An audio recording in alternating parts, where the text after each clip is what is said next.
مگر وہ ایسا تھا شراب پینے، جوا کھیلے اور ہر غلط کام اس میں کر رکھے تھے، اور شراب سے تو اس کے گھر والے بہت پریشان تھے۔ ایک چلے میں چلا گیا ہمارے ساتھ، ماشاء اللہ وقت اچھا لگایا، اور آدمی جب چلے میں نکلتا ہے تو ایمان پر چوٹ پڑتی ہے، تو آدمی کو خود اوپر ندامت شرمندگی بھی ہوتی ہے، آئندہ کے لیے توبہ استغفار بھی کرتا ہے۔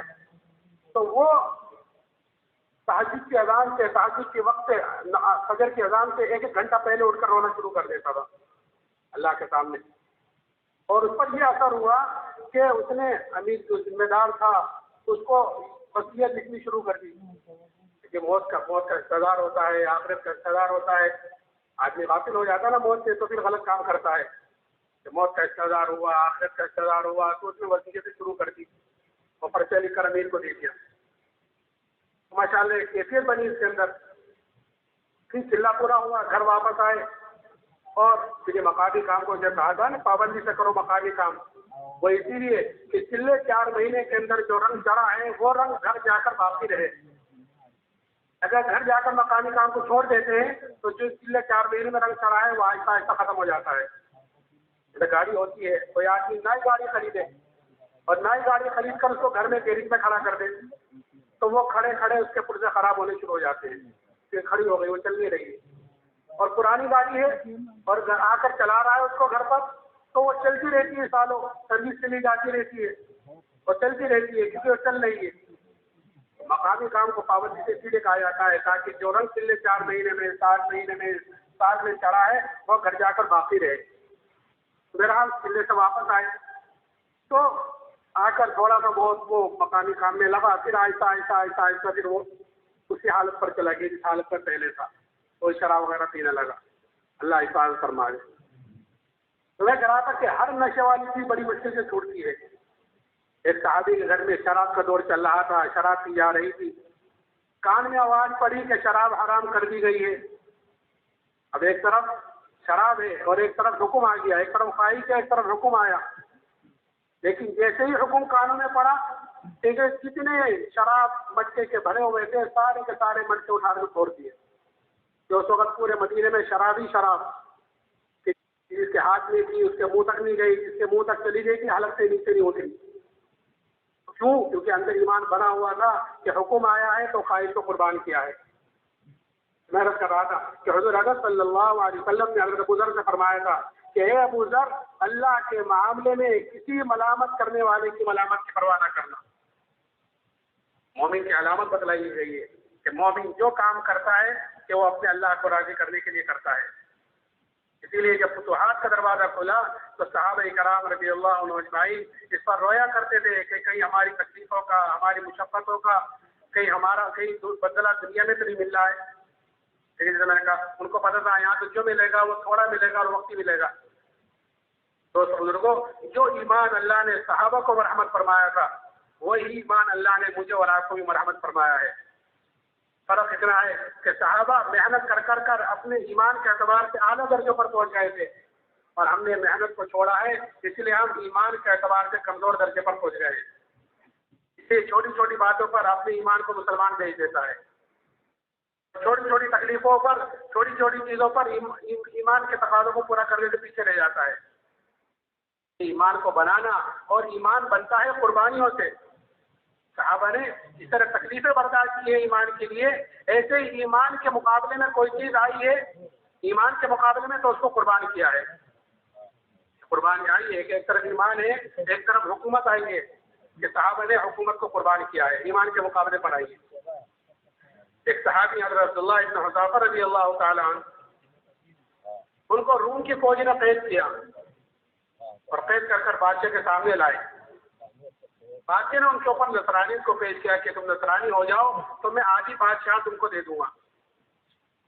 وہ صحابی انہوں نے سوچا ہوگا کہ یہ بادشاہ مجھے کامل ایمان چھوڑنے پر آدھی بادشاہ دینے کو تیار ہے، اور مجھ سے میرے نبی نے کیا کہا کہ اگر رائے کے دانے کے برابر بھی ایمان کو بچا کر لے گئے تو اللہ تعالیٰ اس دنیا سے 10 گنی بڑی جنت مرحمت فرمائے گا۔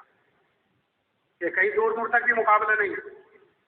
پھر اسی وقت جواب دیا کہ آدھی بادشاہت نہیں، اگر پوری بادشاہت ہے اور پوری بھی نہیں، عرب کی جتنی بادشاہت ہیں سب کی سب سے